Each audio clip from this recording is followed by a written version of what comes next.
87, but we worked on this book throughout 1985 and 1986, which means this is now 40 years old, you know, and every word in it is as fresh as the day we published it, which for me is a fascinating achievement because you can look at other books by other gurus and swamis, and some of them have not aged so well. But Srila Sridhar Maharaj's loving search for the lost servant is eternal. And the first chapter in the book, it says over here, um, Brihad Bhagavatamritam, and then it says introduction. And Bhakti Sudhir Goswami, he tried very hard to create books around a theme. So Sri Guru and His Grace is based around the theme of Guru, and the search for Sri Krishna is really a sort of a general theological survey of Krishna consciousness and Vaishnavism from beginning to end. It begins in a very general way with Atato Brahma Jigyasa. Srila Sri Ramar says, no, Atato Krishna Jigyasa. Instead of being the search for spirit, it should be the search for Krishna. That's confirmed.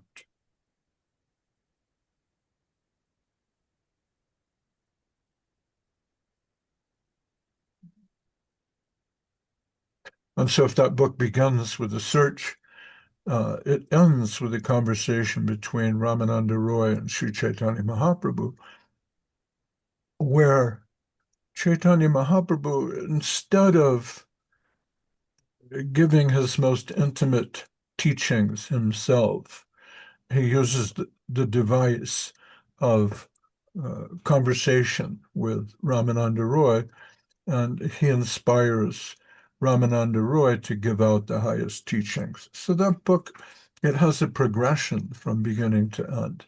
And Sri Guruna's Grace also begins with a general study of who is a teacher and finishes with Radhadasyam. And so Bhakti Sudhir Goswami, he worked very hard to try to create uh, a book that had a theme and represented in a dignified way the teachings of Srila Sridhar Maharaj. And it was my job to create the book from the materials that we had, which were tape recordings of Srila Sridhar Maharaj recorded at his ashram in Navadvip Dham, West Bengal, India, in around 1981, 82, 83, and 84.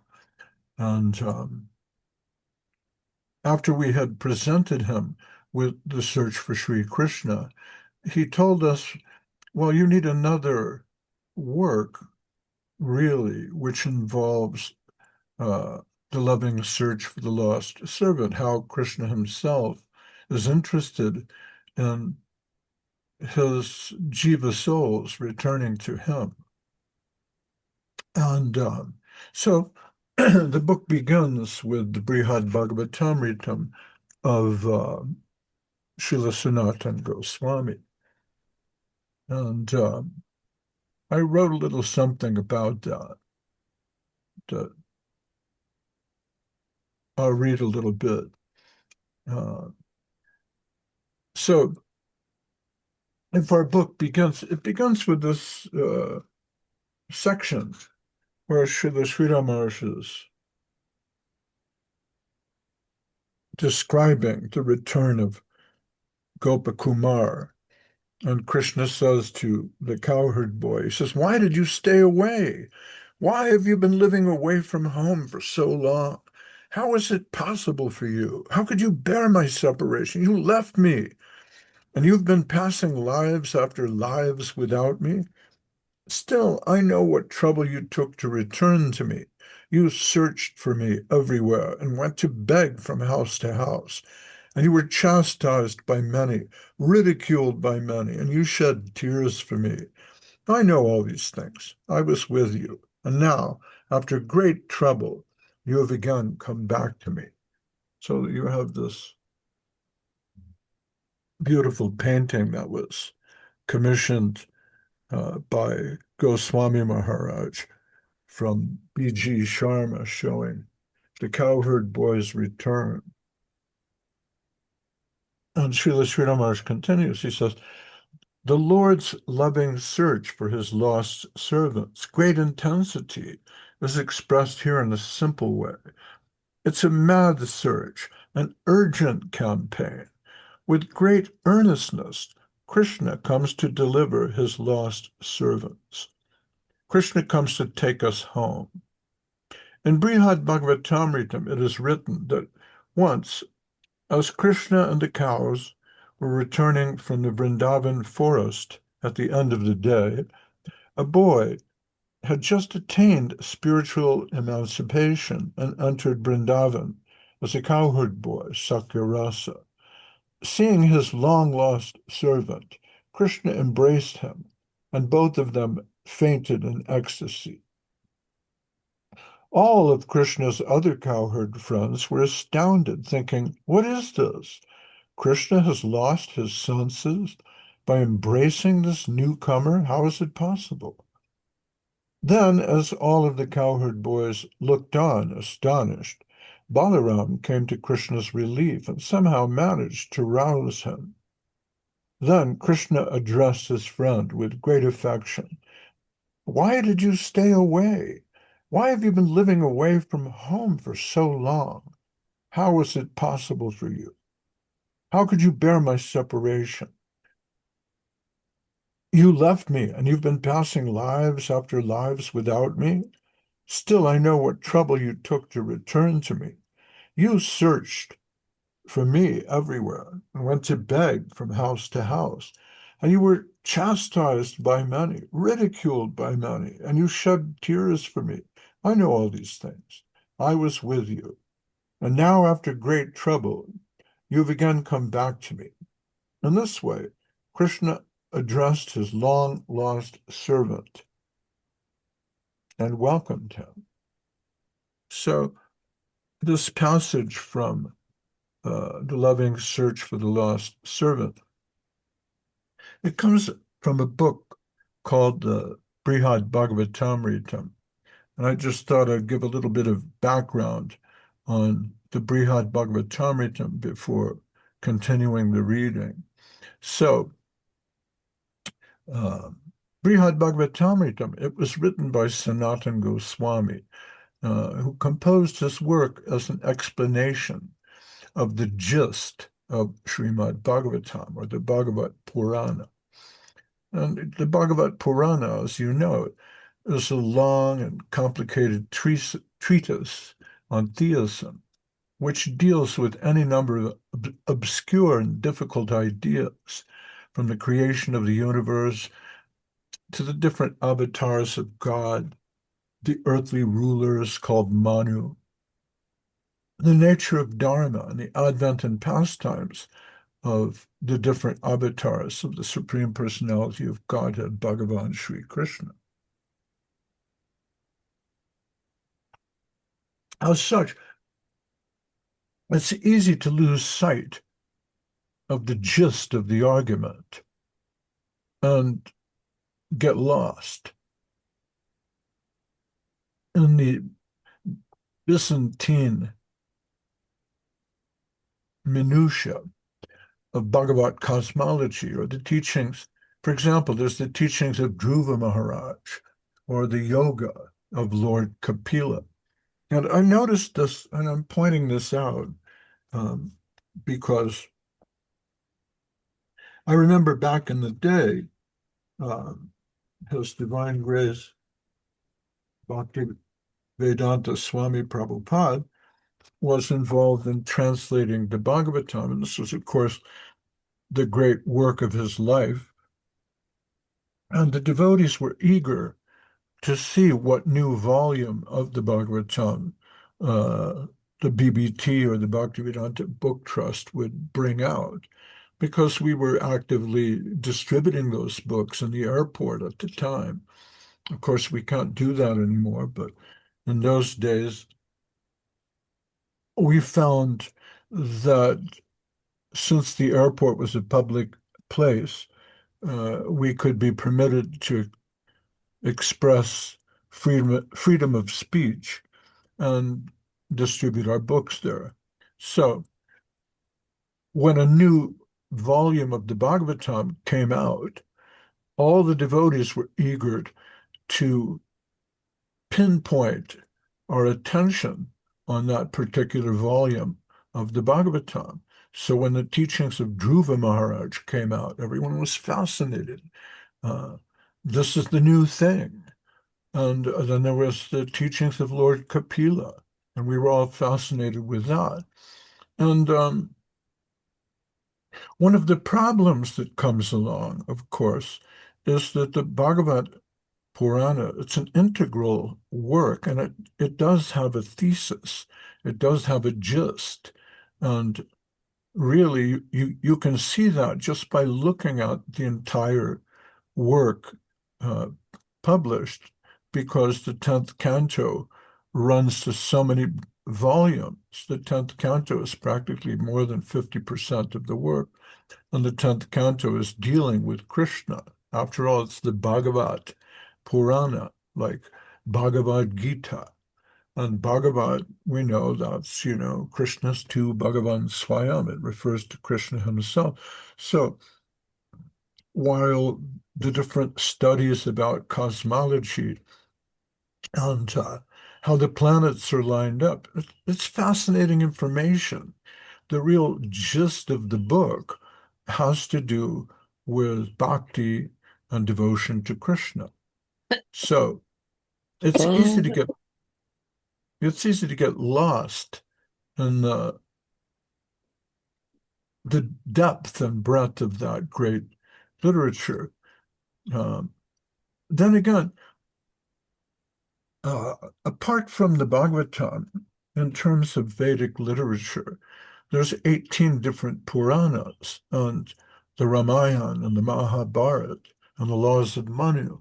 So anytime there's a new or different Purana, uh, that Purana will recapitulate the subject matter of the other Puranas with a slightly distinct perspective. So there's 18 different Puranas. The word Purana, of course, means history, but for example, there's the Padma Purana, there's the Shiva Purana, the Agni Purana, uh, Vishnu Purana, so many different uh, books. Why do we focus on the Bhagavad Purana? Well, this is because the gist of the Bhagavad Purana is the story of Krishna, the pastimes of Krishna. But in order to be categorized as a Purana, it's kind of the duty of the book to recapitulate many other different subject matters, such as the creation of the universe, um, the nature of the cosmos, the different avatars. And you'll find this in every Purana. Uh, this but this is a slightly distinct perspective. This is why there's six Puranas in the mode of goodness, six in the mode of passion, six in the mode of ignorance. So you can think of it like this, just as uh, in education. Uh, if we're going to teach Shakespeare's Hamlet or Cervantes' Don Quixote or Dostoevsky's Crime and Punishment, we'll see different versions, simplifications, children's editions, even TV adaptations, movie adaptations, so that the same histories, anecdotes, parables, family histories, tales, moral fables, or if you like, Hindu mythology, it's retold through different Puranas. Even in the Christian Bible, for example, The life and teachings of Jesus Christ have been told by Matthew, but Mark has a slightly different version. Luke has a different version. John. But so each apostle has his own emphasis or version and may include some details and leave others out. Uh, so in our particular line of Gaudiya Vaishnavism, we're told that of all the different Puranas, the Bhagavad or Srimad Bhagavatam is the paramount. It's the sambona. But given that Vyasadeva is including important aspects of other Puranas and literatures, and sometimes emphasizing some different aspects of Vedic truth over others throughout the work, it's sometimes a daunting task to work out the gist. So, for example, in the second canto, there's I believe, Narada Muni is explaining what happens when the soul of a great yogi uh, leaves the body. It penetrates so many different layers of the material universe. And there's a kind of cosmology that's given out there.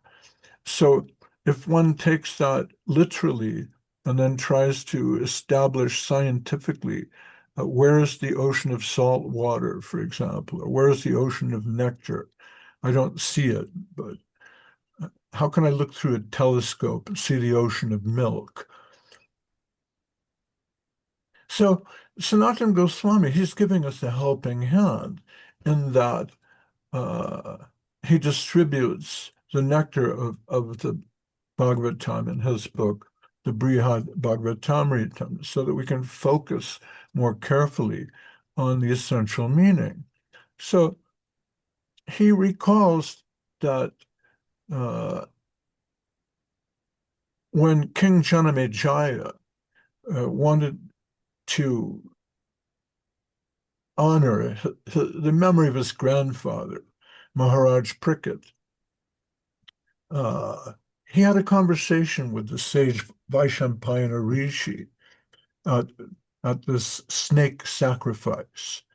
So, of course, we know that Maharaj Parikshit had been cursed by a Brahmin to die by snake bite.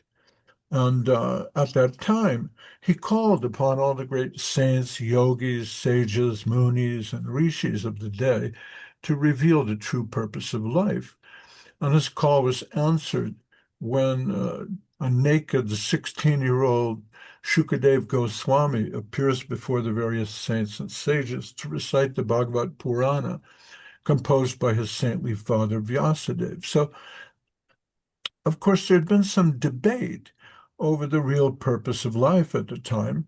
And some people say, well, Shiva is God. Others say God is formless. And others say that Vishnu is God. And they were arguing about the purpose of life. Some said, well, it's meditation. And others said, no, renunciation. And others said, no, austerity, charity, hard work. Some people said, well, no, the important thing in life is family. Family is first. And others, different yogis, would argue that no, family should be renounced for spiritual enlightenment. But when Shukadev Goswami appeared in the assembly, a naked forest saint, they all agreed to listen. So this was the conversation that later becomes the Bhagavad. King Janamejaya, this is a generation later, he's the grandson of Maharaj Parikshit. He hated the snakes uh, because he remembers there was this one big giant snake called Takshaka who killed his grandfather with his poisonous bite. And so he orders a sacrifice to be held to kill all snakes. And in the middle of the sacrifice, this gentle Brahmana called Astika, who was a child of the Nagas, a descendant of Takshaka, he stops the sacrifice by asking for a boon. And of course, because Janamejaya is a pious king, he says, sure, whatever you would like. And Astika asks for snake sacrifice to be stopped. And at that time, now that the sacrifice is stopped, Chanamachaya takes advantage of the fact that many saints and sages had gathered there. Uh, and he asks, well, tell me about Parikit and tell me about his grandfather, who was Arjun. And in this way, the Mahabharata is heard in the assembly. So, in the version told by Sanatana Goswami, um, being further curious about the character and deeds of his grandfather, Chanamachaya asks the sage Vaishampayana to talk about the conversation held by Parikit with his mother, Uttara.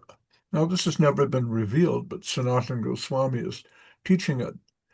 And here, Maharaj Parikit teaches what he's learned from Shukadev, and he tells us a series of stories that compose the Brihad Bhagavatamrita. And the point of these stories is to put the Bhagavat Purana in perspective. So the Brihad Bhagavatamrita, it's divided into two long sections. One, it describes an attempt made by Narada Muni to discover who is the most enlightened person in the universe, a yogi, a tyagi. And Narada travels through the three worlds. Gradually, he goes from Indra, because he hears Indra is the greatest devotee. And then Indra says, no, no, it's not me. You might try Lord Brahma. And Brahma says, well, it's true. I invent the universe on the Lord's command, but I don't think I'm the greatest devotee. Why don't you try Lord Shiva? Because after all, it's said, Vaishnavanam Jata Shambhu, he's the greatest devotee. Try Lord Shiva. And Lord Shiva says, no, no, no, you need to go to Vaikuntha.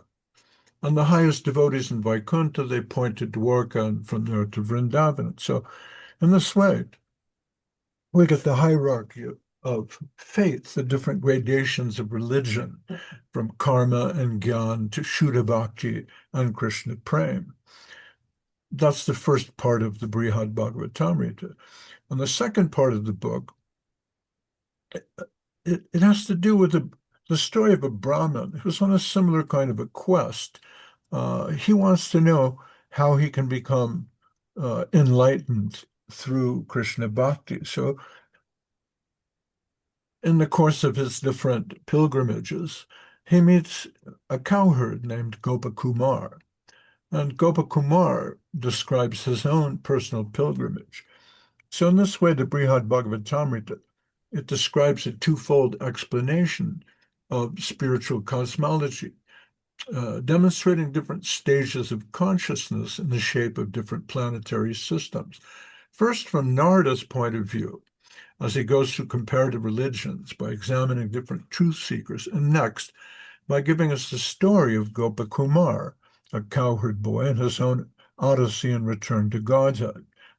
So, Sanatana Goswami's reading of the Bhagavatam is singular in so far as it compresses the cosmology given in both the second and fifth cantos of the Bhagavatam into something new. This is not a description of a Ptolemaic universe where the Earth is the center of the cosmos, nor is it really a modern Copernican geocentric universe.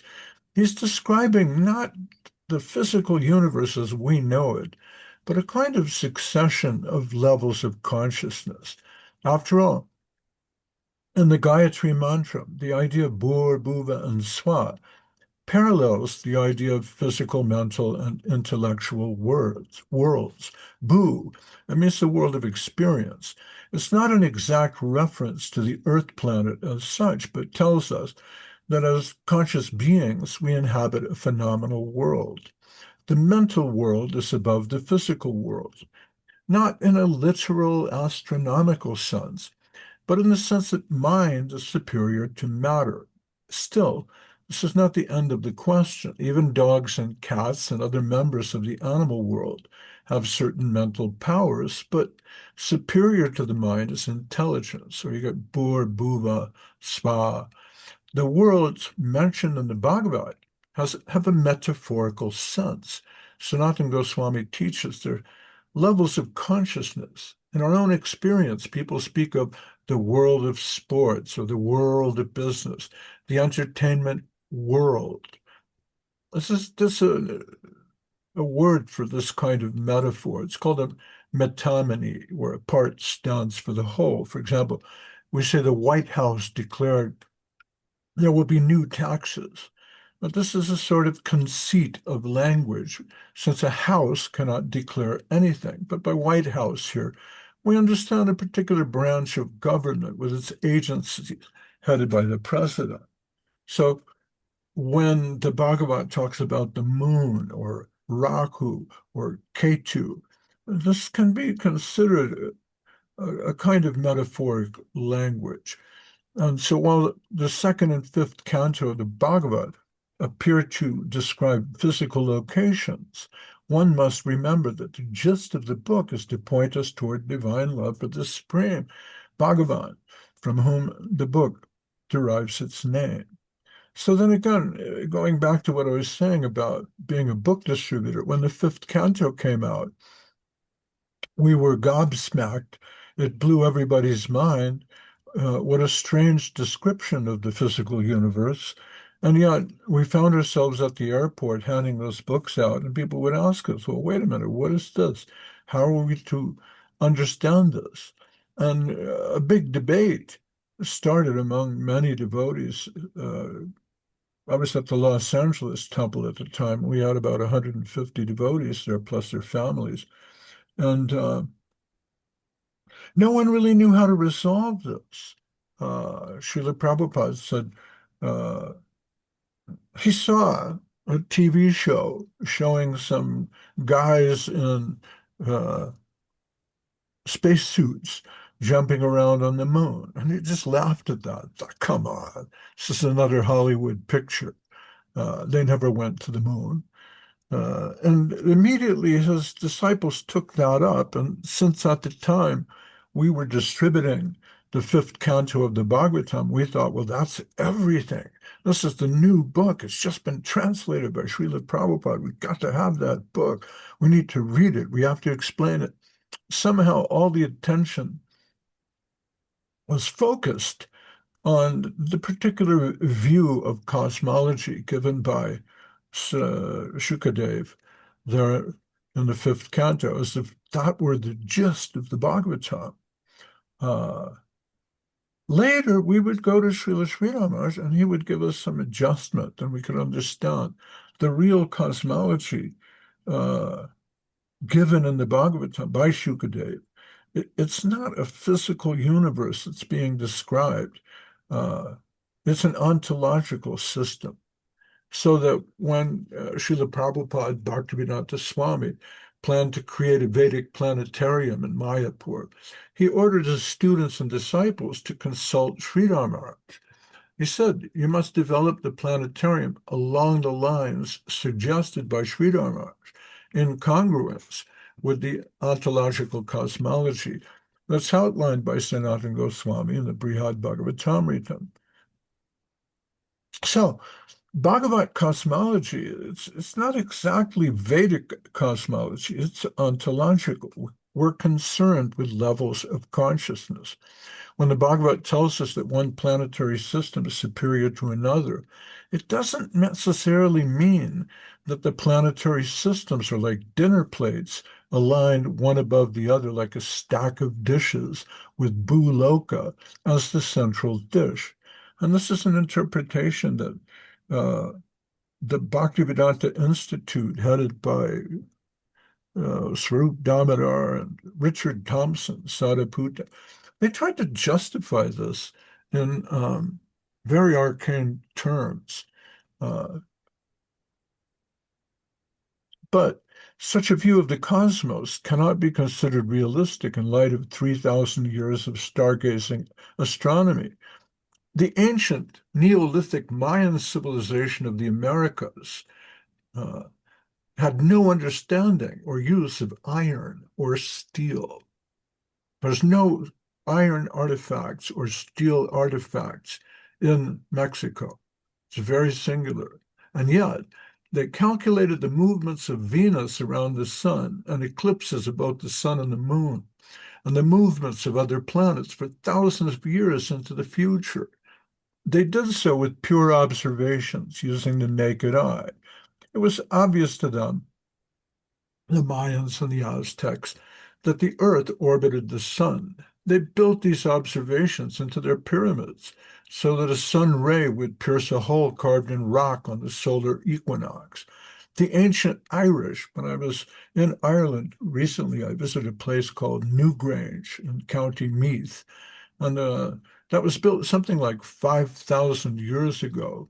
And they know this because they found the remains of a dog buried with the ancient kings of Tara, and they did carbon testing on it, found it was 5,000 years old. So these ancient burial grounds had been oriented in such a way that the sun rays would touch the tomb of the ancient king on the day of the winter solstice. This would have been impossible if they had believed in a flat earth or the notion sun orbits the earth. Such nonsensical ideas need not be articles of faith for the followers of Sri Chaitanya. So an article of faith is interesting because the church may publish that tomorrow at noon everybody has to kneel down. And then they look around and they notice the people who do not kneel down, and then they can be ostracized as heretics because they didn't follow the article of faith. But we don't need this kind of fanaticism. Sanatana Goswami certainly had other ideas. He frames the universe as described in the Bhagavad as planes of consciousness, similar to the bardos of the Tibetan Buddhists. Whereas the Vedic cosmology records the cosmos as it was viewed by the ancient seers of the truth and had much in common with Aristotle's universe. The Bhagavad cosmology, especially as contemplated by Sanatana Goswami in the Brihad Bhagavatamrita, is unconcerned with the materialistic demeanor of mundane astronomers, but rather focuses like a laser on the evolution of consciousness to the highest sphere of divine love of Krishna prema. Modern scientists may laugh at the idea that Lord Vishnu lies on the verge of the milk ocean, but they have no difficulty with referring to our galaxy as the Milky Way galaxy. But whether we refer to the galaxy as the Milk Ocean or the Milky Way, our concern is with consciousness, which is the ground upon which material reality rests. Or to use a different metaphor, it may be said that material reality is like an iceberg resting in an ocean of consciousness. In a real way, it is consciousness which is the final frontier, and the limits of consciousness are described by Sanatana Goswami in his Brihad Bhagavatamrita. And then I point out, many have tried to decipher the Bhagavat's arcane description of the universe as it's presented in the fifth canto of the Bhagavat. I was asked by Avadut Maharaj to help on the Vedic planetarium project. He was trying to develop some animation for a planetarium dome show. And I worked with Dandi Maharaj for a while on this. And he presented me with a book that had been published by Richard Thompson explaining the Bhagavad universe, a very complicated treatise about 750 pages long. But I found some very strange things. At the Bhaktivedanta Institute, Richard Thompson, Sariputta Das, was charged with trying to develop a rational explanation for the cosmos as described there. So, in order to reconcile the distances described, for example, he felt it necessary to consider that the measure of distance called a yojana had to be defined. So, this is a very interesting point because in the fifth canto of the Bhagavatam, there's a description, this planetary system is so many yojanas away from that planetary system. So the word yojana, it's related to the word yoga, which means a yoking. In other words, a day's journey by bull cart. The oxen were yoked together. A day's journey by ox cart then would be somewhere between 4 and 7 miles, depending on the terrain, the weather, and other factors. So Richard Thompson, he creates a sort of flexible interpretation of the yojana, where a million yojanas could be somewhere between 4 and 7 million miles. But there's another way to look at the problem. Modern scientists measure the distance between stars in terms of light years. So a light year is the distance a light beam or radio wave would travel in 1 year, almost 6 trillion miles. So I thought to myself, well, we're talking, if a yojana is a journey, could it be that when the ancients speak of distance in terms of journeys, maybe they're speaking of something faster than a bull cart? Of course, we're looking back 5,000 years and trying to imagine what sort of technology was present during the Vedic times. And we think, well, okay, today a yojana is what you can do in a bull cart in 1 day. But it depends on how many times you stop to feed the bull, doesn't it? Or if it's a hot day. So Richard Thompson worked in this sort of fudge factor, saying, well, there's a short yojana and a long yojana, and this way we'll work it out. But what if it literally means journey? And what if the journey is by some other means, not a bull cart? Could it be that a yojana is the distance traveled at the speed of light for 1 day? Maybe a yojana can be seen as a unit of space-time. But what kind of time? 24 hours of Earth time? Or are we talking about a day of Brahma, which is 4.3 billion years? So how far can an ox cart travel in 4.3 billion years? Or maybe a yojana might equal 4.3 billion light years. See, we don't know. It's very difficult for us to interpret that. But while everyone at the Los Angeles Temple was focused on trying to understand the measurements in the fifth canto of the Bhagavatam, Srila Prabhupada had already moved on. He was doing the sixth canto, the seventh canto, the eighth canto, the ninth canto. And just to make sure we had the 10th canto, he finished Krishna book. So we would have the entire story of Krishna, which is actually the center of the gist. So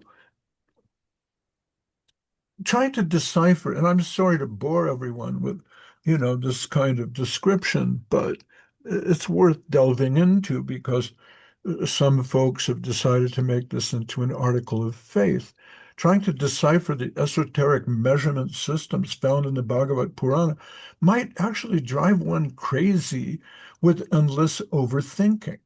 And that might even be the point of the paradox and riddles about the universe given by Shukadev to Maharaj Parikshit. After all, we're told to go for Shuddha Bhakti, to leave aside Jnana Mishra Bhakti. Don't try to calculate the origin of the universe or the exact size of the universe. And by universe, what do you mean? This galaxy, the next one, a vast collection of galaxies? They all collapse into a black hole and they're breathed back out by Mahavishnu at the end of the Mahapralaya. So Shukadev Goswami's version of the Bhagavad, it discards, Sanatan Goswami, his version of the Bhagavad, the Brihad Bhagavatamrita, is discarding these calculations to arrive at a far subtler truth. See, the real problem of consciousness is how to return to the origin of consciousness. And that's what Srila Sridhar Maharaj is describing here with the return of Gopakumar. So this is why Srila Prabhupada ordered his disciples to listen to Sri Ramar's guidance on the Vedic planetarium. Not to the purpose of the Vedic planetarium is not to convince Hindus that ancient Hindu astrology is real science. The idea was to create a visual medium that would help as a didactic tool that we could better grasp the conception of divinity and the relative states of consciousness, as described by Sanatana Goswami, by Rupa Goswami, by Jiva Goswami, and ultimately by Saraswati Thakur. So to insist on a vaguely understood cosmology as an article of faith is a kind of cult mentality. But what Sanatana Goswami in Brihad Bhagavatamrita is advising us to do is contemplate the distinction between karma consciousness, rational consciousness, divine consciousness, Krishna consciousness, Radha Krishna consciousness, Chaitanya Mahaprabhu Kirtan consciousness. This is a different project. In fact, reflection on the evolution of consciousness, this is the pinnacle of human development. To sweat and slave like animals for food, sex, money, and playtime is not the goal of human life. It can't be. Otherwise, there's nothing to distinguish us from the animals. Animals also struggle for existence. So for dogs, tigers, and elephants, family comes first. To fight and die to protect the family, the herd, the tribe, or the nation. It's barely more than primitive instinct. Weren't we born for something higher? So who lives by the sword dies by the sword, and every action has a reaction. It's a basic karma. And maybe there's a higher purpose than this in the struggle to know and understand rational thought, science. After all, science has given us the cell phone and the atomic bomb. But still, there's a higher path, that of the soul. Atato Krishna Jigyasa. And this is the path chalked out for us by Sanatana Goswami and his Brihad Bhagavatamrita, and explained by Srila Sridhar Maharaj in The Loving Search for the Lost Servant. Because not only is minute infinitesimal consciousness searching for the infinite, but the infinite is also searching for the lost souls. Well, that's my comment. I'm going to continue reading a bit. And when Krishna returned home, he took the newcomer by his side to take prasada. In this way, a new recruit is earnestly welcomed by Krishna himself. So, the Lord's search for his lost servants is a loving search. It's not ordinary, but from the heart. And the Lord's heart is not an ordinary heart. Who can estimate what type of search he is engaged in? Then again, it's worth repeating that if the Brihad Bhagavatamrita and even the Bhagavatam and the Vedas, they're a reflection on comparative religion. So if someone says this is a superior path to that of Christianity, it's being done with a great amount of consideration. So if you look at the God of the Old Testament, the God of the Old Testament, when he's faced with a reliable, faithful servant like Job, what does he do? He makes a bet with the devil to see if he can tempt him into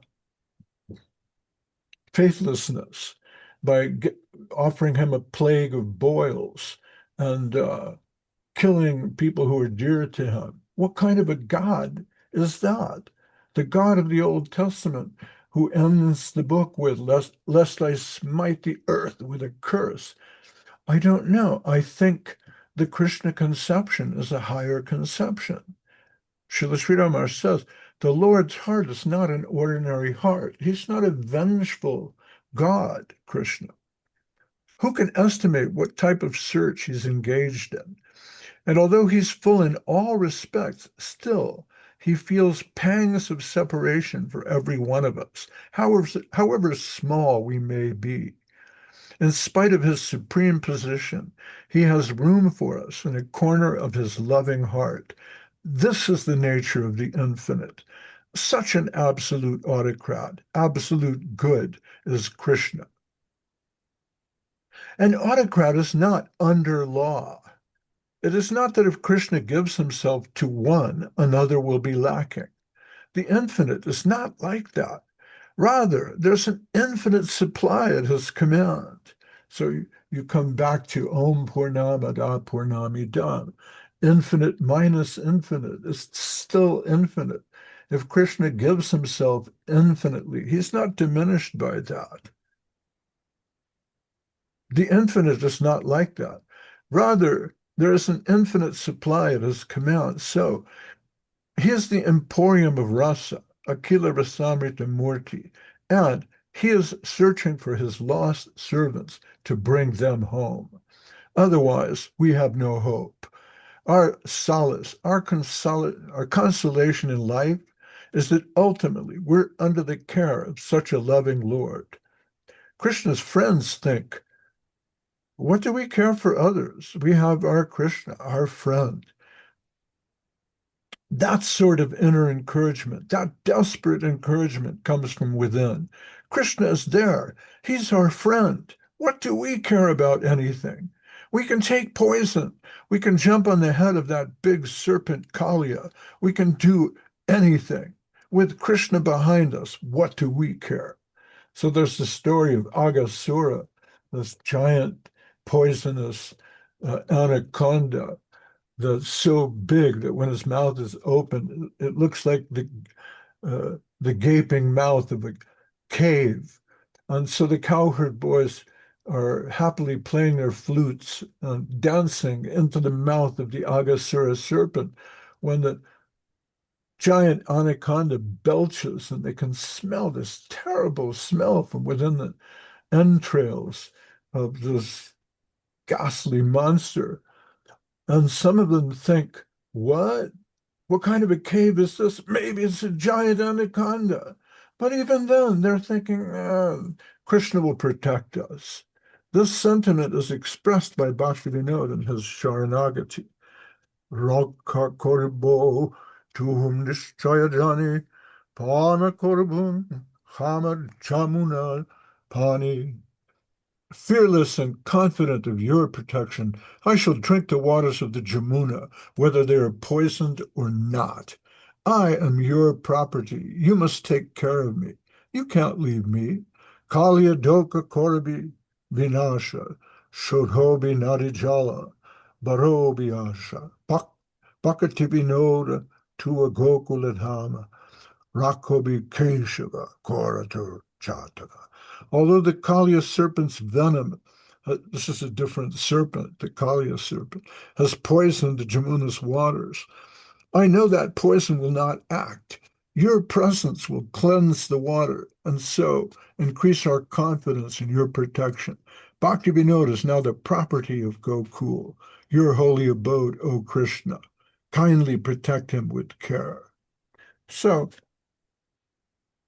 there's two aspects of Sharanagati mentioned by Rupa Goswami and Bhaktivinoda. One is expecting the Lord's protection, and the other is relying on his protection. And it's sort of the difference between passive and active in that I know Krishna will protect me, and so therefore I'm prepared to risk myself for him. And that's the real purport of surrender, according to Bhaktivinoda. Well, ladies and gentlemen, uh, I'm 9 minutes short of an hour.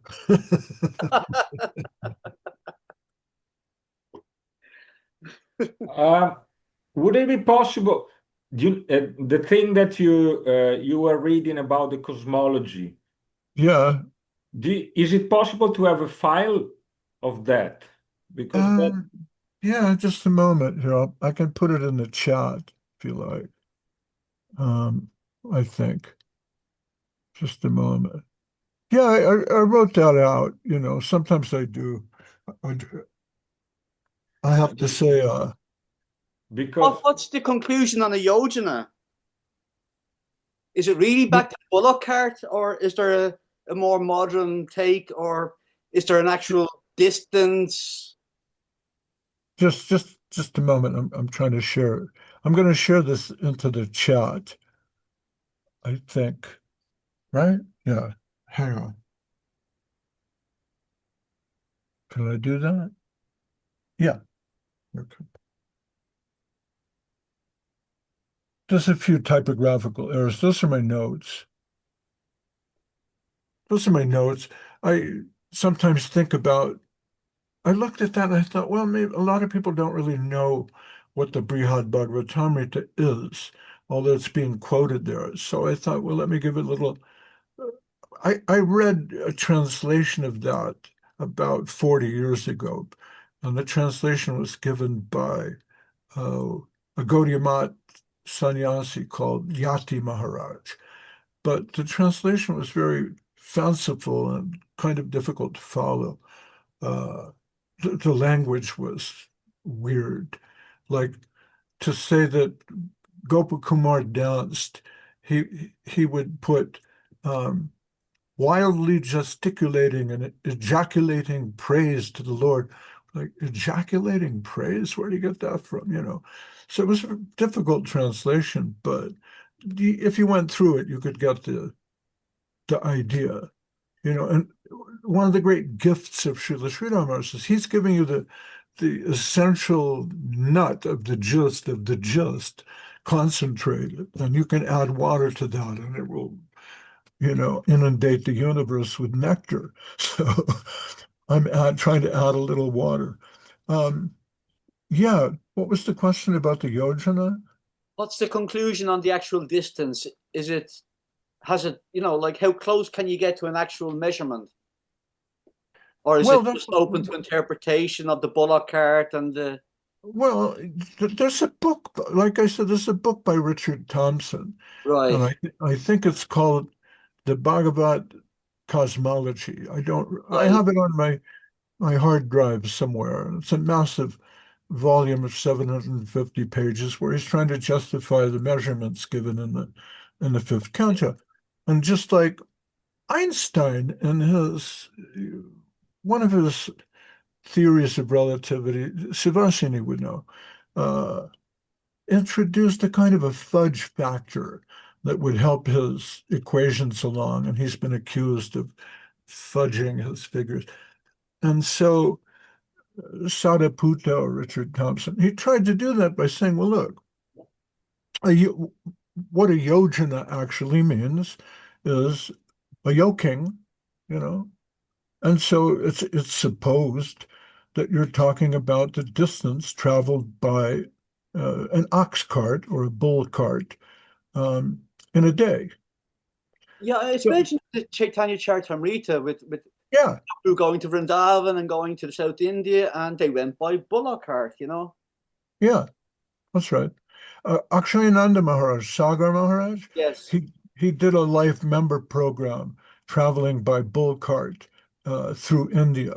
He Wow. told me all about it. He had all these funny stories he could tell about how they had to steal the bull food by, raiding uh, wheat, from a farm and things like that. It was very, you know, uh, picturesque and quaint, his journey. But, I read that book by Richard Thompson and I thought, you can't measure the universe and then say my unit of measure is somewhere between 4 and 10 miles. And, because there's a big difference between 4 million miles and 10 million miles, right? So I got to thinking about that. And this is my weird interpretation. But if a yojana means a day's journey, Right. does it have to be by ox cart, Could it possibly be? What if it's by motorcycle? Did they have motorcycles in the ancient Vedic time? I don't know. Who does? One of the big problems with investigating Vedic times, for example. Where is Hastinapur? You know, and so you can say, well, we need to, where are the swords? Where are the shields of the great warriors? Well, I'm watching lately this program on YouTube. It's called Forged in Fire. It's really good. Shows guys making knives and hammers and swords out of iron and steel, you know. And it's fun to watch because you can learn how to do that. Very dangerous. But anyway, the interesting thing about iron is it deteriorates. There's a thing called rust. So if you look at a sword or a knife or a shield from 5,000 years ago, it's gone. It rusted into nothing maybe 4,000 years ago, right? Go to a museum wherever you live and have a look at an iron sword from 500 years ago. There's not too many of them. They would have to be very, very well preserved with something, right? So Hastinapur, for example, well, if you go to Delhi, there's New Delhi, which is an old city. It's been there, I think, for 500 years or something. It's not new in any modern sense of the word new, right? But we think that maybe Hastinapur or the ruins of Hastinapur is underneath whatever old Delhi or New Delhi is. And what did people 1,000 years ago do if they discovered marble ruins? Well, they would reuse them. They would readapt them. They would repurpose them. So when, the Muslim Sultanate moved into Delhi and took control, they ruined a lot of temples and stole the marble and created mosques and so on. My point being, archaeological evidence from 5,000 years ago, it's very thin. So then what do we really know about a yojana? If you're going to say, I measured the planets, this is my yardstick. This is literally my yardstick is a bull cart journey. Well, okay, then why don't we move on to, like, at one point, somebody went to Srila Sridhar Maharaj and said, well, I found in the Bhagavad somewhere that some king was surviving by eating venison in the forest.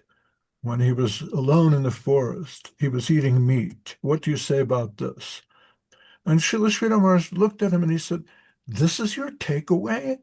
This is what you gleaned by reading the Bhagavad, that, the ancient sages ate meat. Well, who are you? Where are you from? So again, as I was saying before, the Bhagavad, it's recapitulating histories and stories and tales and legends from the other Puranas, in part to justify its own position as a Purana. You will see that in ancient Greek literature. For example, Ovid, he'll steal, he's a Roman, but he'll steal from the stories of Homer and then write about that. So the different Greek writers, they would invent plays and stories around the ancient tales of Homer and maintain the tradition. So I'm saying some parts of the Bhagavatam, they're up to that. They're busy recapitulating what was given in the Mahabharata. There's a description of the universe and the creation in the Mahabharata. There's another one in the Vedas. Which one is the correct one? Well, how many angels dance on the head of a pin? You can really get into cross-examining things in the scripture that appear somehow dubious, right? Or you can think, what is the highest conception of the divine? It must be love. It must be dancing. It must have a feminine counterpart. Just based on my personal experience, soul exists. There must be a higher soul. If I have personality, God must have personality. Why not? Why would he be limited to being formless? formless is not a happy place to be. Why shouldn't he have a consort? Why would he not have a feminine side? We see positive and negative everywhere in the universe. So here's a book which tells me, okay, God has a positive and a negative side, a masculine and a feminine side. The real goal of life is dedication, love. Wow, that's my takeaway. That was the takeaway of Sanatana Goswami, not, how many cart wagons away is the moon, But if you want to say, well, wait a minute, maybe those ancient sages, they really did know something, but as Richard Thompson, he's playing around with the unitive measure. He's saying, well, okay, I'm going to take some liberty here and say that a day's journey might be 5 miles, could be 8 miles, could be 10 miles. I'm going to take that figure and I find some wiggle room there. Well, the wiggle room that I find is we're talking about how much time does it take for you to cover this much space? So if it's a question of space-time, the Yojana unit may be flexible in terms of space-time, right? Maybe, right? Are we talking about a day's journey? Cool. Is that a day in the life of Lord Brahma? A day in the life of Lord, Indra? So because we know modern science is pretty irrefutable on a lot of very important things, like we're using Zoom right now. We rely on computer chips, a satellite hookup, all these things. You can't just refute everything by saying it's a conspiracy, right? So we have good reason to believe that the nearest star is a few light years away. So what if a yojana is the distance that a beam of light can travel in a day of Brahma? I don't know. That's very speculative, isn't it? But that's what I would put forward. I was saying, okay, show me in the Bible where you have something like that over there, bingo. And, curiously, I was taught to think like that when I was 12 years old by an old Chinese uh, Buddhist monk who became a Catholic Benedictine abbot. And I asked him, how is it possible the world was created in 7 days? And he says, well, it doesn't say how long a day is, does it? So it's a very valid point. When God created the universe, there wasn't any time. So, what kind of a unit of time was a day back then? All right, there's a good, valid theological argument. I'll use it. But in the end, I'm crazy. I enjoy and I love the poetry of the Bhagavat and the poetry of Rupa Goswami and Bhaktivinoda Thakur. And for me, that's the greatest nectar that exists. And, it revives me. Every morning when I have to do this, I think, how can I possibly, what's my qualification? I'm going to talk to these esteemed sages on a Zoom call. I don't know. All right, folks, I broke a tooth and I have a dental appointment, so I have to see what's going to happen. I'm getting old. I don't know if I can keep doing this, but we're going to say adios and goodbye. What do you think? Is that a crazy explanation, Pranashish, or does that give you some hope? Yeah, of course, because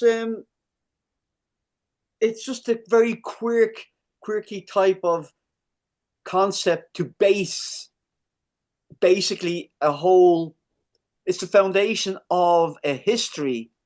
And, this term is used as the foundation for our facts, for our factual standing. It's but yet it's right.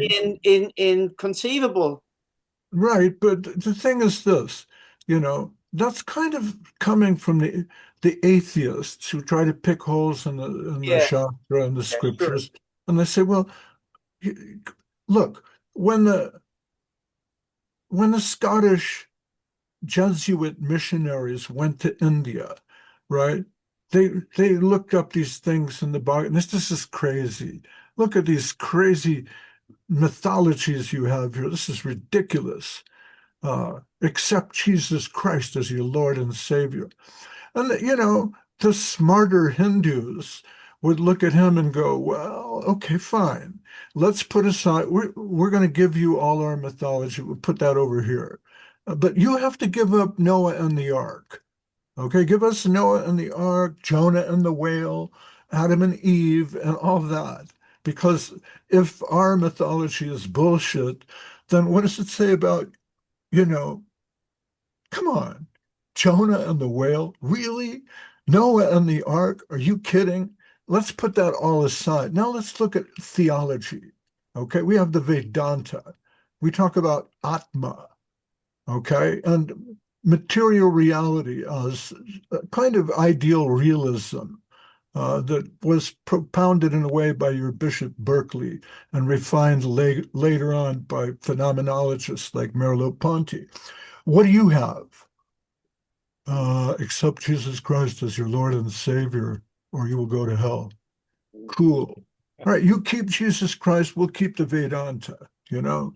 In fact, you keep Noah and the ark, we're going to keep Lord Shiva and Krishna too. So happy birthday. You know, and if the cosmology in this book doesn't meet the cosmology of that book, think about it. Work it out. You know, what's a yojana? Then again, are we talking about real physical, hard, concrete places? Or are we talking about the world of sex, the world of drugs, the world of sports, the world of business, the mental world? Oh, the mental world. The closest you get to that is Carl Jung talking about the collective unconsciousness. That's the mental world. And he, you know, according to Carl Jung and the followers of Jung, they like that idea. It's a good one. If you and I and everybody else have a dream about flying, there must be some reality where it's possible to fly. Maybe in the mental world, you know. Carl Jung is pretty heavy, you know.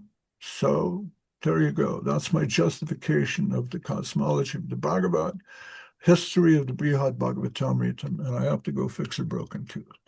And we'll see y'all next time. Thank you very much. And I have to dissolve the reunion. Gaura Bhaktivinoda Ki Jai. All of you saints and Vaishnavas, Ki Jai to you. Thank you. Jai, Mahayogi ki jai. Jai, jai. Ay, ay, ay.